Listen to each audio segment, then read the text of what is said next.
Hello Gemini, and welcome back to my channel.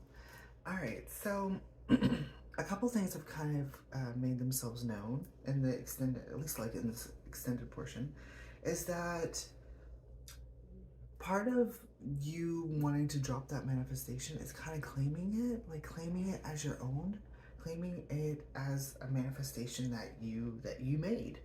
Um, I was kind of sensing that it's like when you claim it, you're like the claiming of that manifestation is what's going to move you from it being a burden into it being the 10 of cups, which is kind of like it's it's like happiness. It's a happy and fulfilling emotional state for you. So it's almost like you have to, you're not, it's a very complex like feeling. It's like you don't want to be attached to it because you want to move on to your next manifestation, but it seems like turning around and acknowledging the attachment is also what's going to bring in that manifestation for you. So it's kind of like maybe you feel, you know, especially with this Lovers card, maybe you feel like you have to make a choice. You have to decide between this current manifestation that's chasing you around versus one that is like in the future or up or coming up. You know what I mean? Like you can feel the next one coming, and so you're rushing to try to meet it. And it's like that feeling of, okay, well, in order to rush to meet it, I need to cut off all of these other things so that I can create space for that new manifestation to come in. But what's happening here is like it's it's kind of telling me that you can have both. It's like by turning around and claiming this previous one,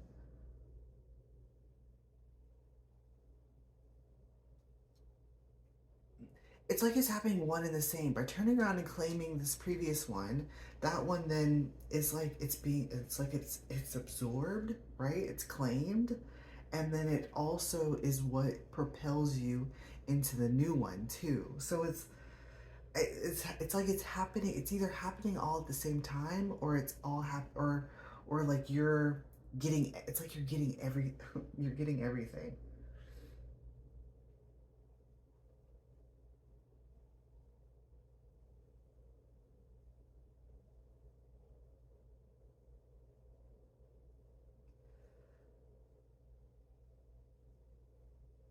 Okay, because I'm not like I see, I can see the the claiming of of that previous manifestation, but I don't necessarily seeing. I'm not seeing the cut.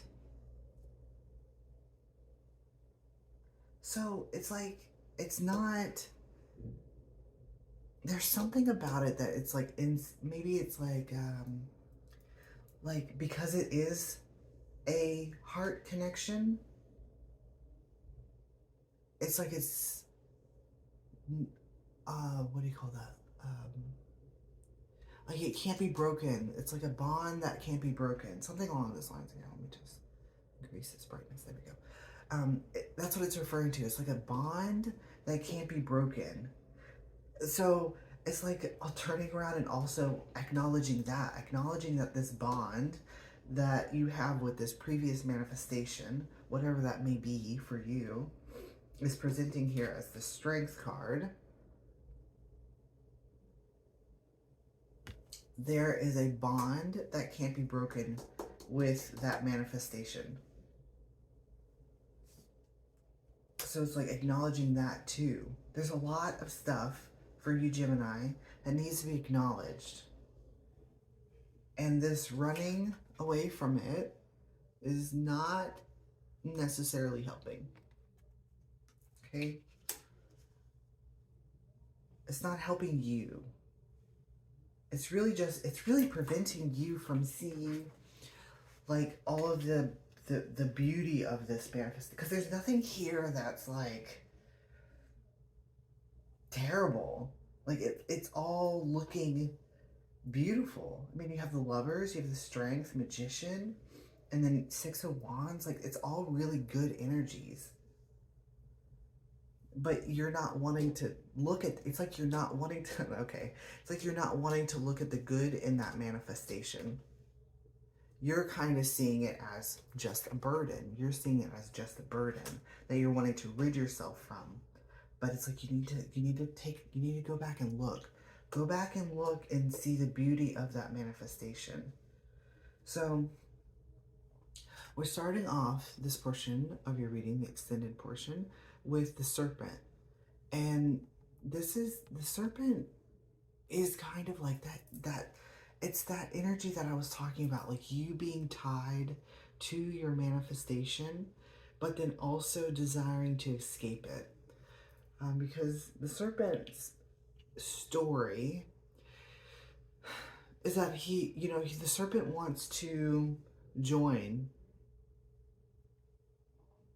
with, he wants to join with his kind of like tribe or family, the other serpents, if you will, in that 10 of Cups, right? He wants to join his tribe, but there's something about the location that where the serpent is at, which is presenting as you, Jimmy. There's something about your location that is tying you to the connection, because this is a tree in the background, and trees for me symbolize like connections between individuals, like world tree type of stuff, like connections. Anyways, so there's something about it that's tying you. That's what this is. It's like the connection is tying you. The connection is tying you to location. Serpent talks about location. There's something about a location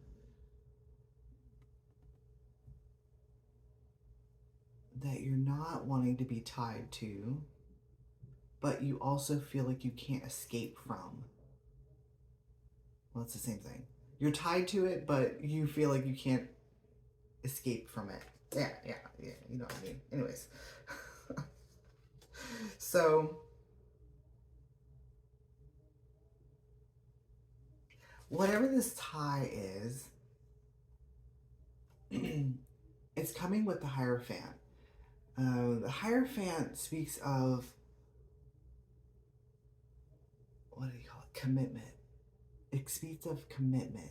So, it's like in this manifestation of yours, there was some type of commitment that was made. And it's that commitment that is tying you to that previous manifestation.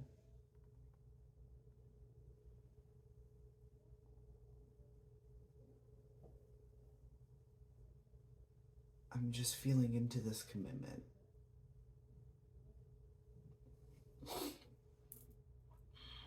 Because there's something about the Hierophant also comes through with like blessings, things of that nature. It's like the things that were said during the commitment, the blessings that were said. There's something in like in the words or the whatever was said in the commitment that's tying it together. Because it's not as easy if you're trying to sever like this old manifestation and move on into the next. It's not just as easy as like cutting the cord, right, and moving on. It's not that easy. There's like energetics behind it that need to be looked at. You know what I mean? There's it's like, look at the commitment. Look at the commitment. Look at the it's coming through as like the words that were expressed between you and the manifestation, and the blessing that was put upon that commitment. It's like the blessing or something like that is acting as, especially with the Emperor that's coming after it, is acting as like an anchor. It's acting as an anchor to that's tying you to the connection.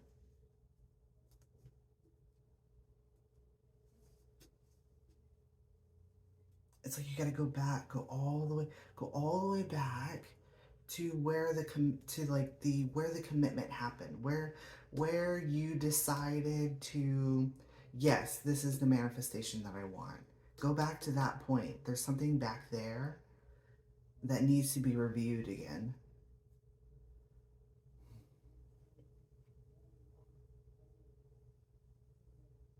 But here's what I'm loving, and is that when you go back, right? When you go back and you look at that, there's something that's happening here with the manifestation, because it's almost like you're pulling it apart. You're like a puzzle piece, right? So let's just use an analogy and say that this manifestation for you is like a puzzle that's already put together, right? It's like you're going back and you're pulling all the pieces apart and you're examining them like piece by piece by piece. Because what's happening here is that you, as the snake, you're, hang on, you're, well, the snakes talk about like timelines and stuff. So that specific timeline, that manifestation was a specific timeline that you're like opening up. It's like you're opening up because we have the snake here as the Ouroboros, and the snake is here without its tail and its mouth. So it's like you're opening up the timeline's manifestation and like picking out the pieces. It's like there's stuff in there that, and this commitment stuff is related to the strength of the heart connection. It's like you got to review that part, and then that's what's going to pull it's going to pull the timeline open, is how it's coming through.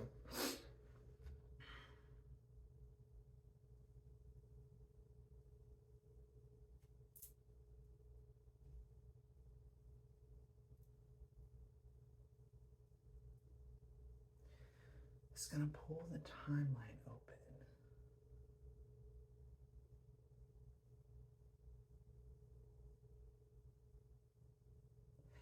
Okay, so I'm being like redirected to this emperor. And I'm seeing his Ankh here. And let's just imagine that like this hole where the Ankh is like, and that's where you would be going through. If you're peeling open the timeline, it's like there's a hole or a space that's being created, right? For you to pass through into the next stage, right? And so it's like going back, pulling open that commitment, and it's like there's a hole in that space where you can pass through.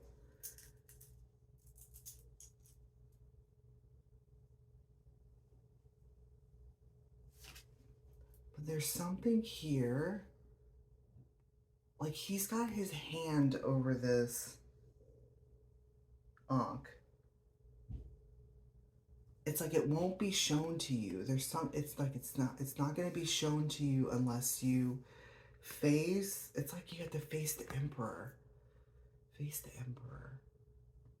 And that could be whoever this commitment was with. Because now it's representing itself as, it was like an energetic manifestation. Now it's representing itself as the emperor. It's representing itself as this.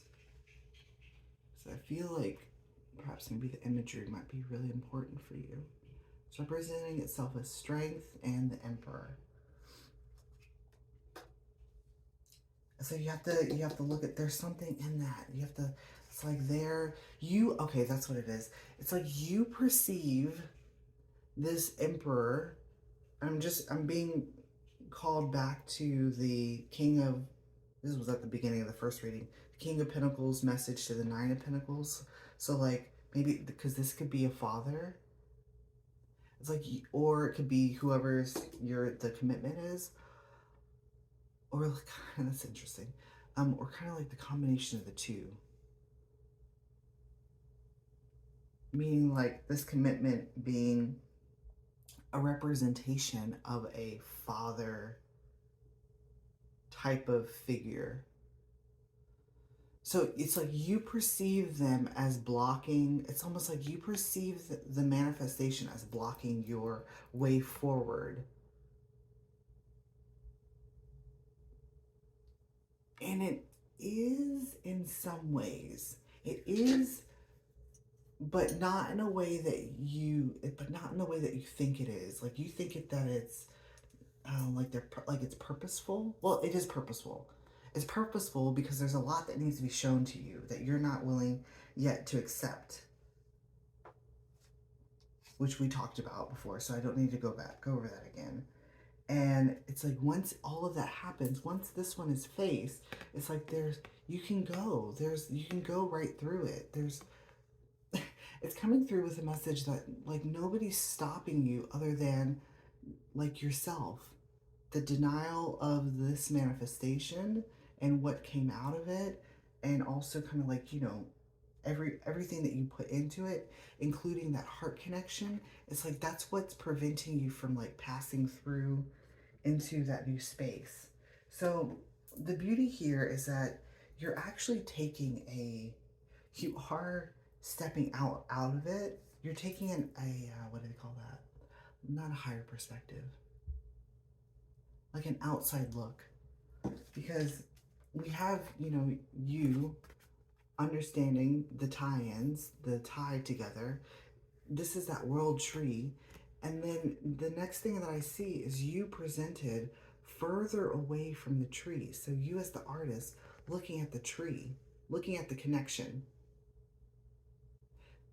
So it's telling me that you're making progress. You're making progress in a sense that you're kind of like removing yourself from the situation and then also taking a look back at it. So, and in that, you're going to find, there's a lot of things that you're going to find. There's a lot of messages that are going to be coming your way about your skills as a manifester.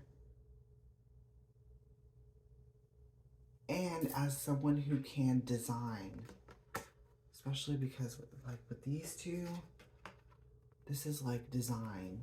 The artist and the magician, they design their own worlds. Oh my God, this is gorgeous. Because after the artist, we have the world. So it's like, that's what's wanting to come to your attention, is your ability to design your own world. It's like you've made this manifestation, now you want to make a new one, but make sure to go back and look at all of the elements that went into this. This manifestation, and also this manifestation is not preventing you from moving forward. It's just wanting to show you actually like your abilities. It's wanting to show you your abilities. And it's also wanting to show you that if you don't want to be tied so strongly to your next manifestation, it's like that heart connection is what's holding it together. It's the heart connection is what's holding it together. However, it does seem like that, it seems like that element is required for manifestation. So it's kind of like understanding that in order to, create the next world that you want, it does require that heart connection. But say in the future, right? This new manifestation, you're wanting to move from that one. At least in this experience, you're going to be able to gain the skills that are needed to look back, understand, and kind of what's coming through is like unwinding it, like untangling. That's what it is. It's an entanglement. Like you're learning how to untangle and like it energetically to untangle the manifestation and kind of like pull yourself out of it. Pull the Ouroboros, pull the tail out of his mouth. You're learning how to do that. And then once all of that information and skills and abilities and all that you need to acknowledge happens, it's like then you move directly into the world, which is you moving into where you're wanting to go. It's like that space is going to be opened up. Like this is the inside of that Ankh. Like his hand is going to be like removed from that space that you're wanting to go through, right? So it's going to happen. You're getting there. I mean, we ended off both the first part of the reading and the second with the Six of Wands in the world. So it's coming through with the message of it's just a matter of time. It's just a matter of time. But definitely running away from it is going to extend that amount of time. So if you want to get there quicker, like go back and look. Go back and look. Because there's a lot. It seems like there's a lot of stuff that wants to be revealed to you. Okay, Gemini. Thank you so much for watching, and I will see you next time.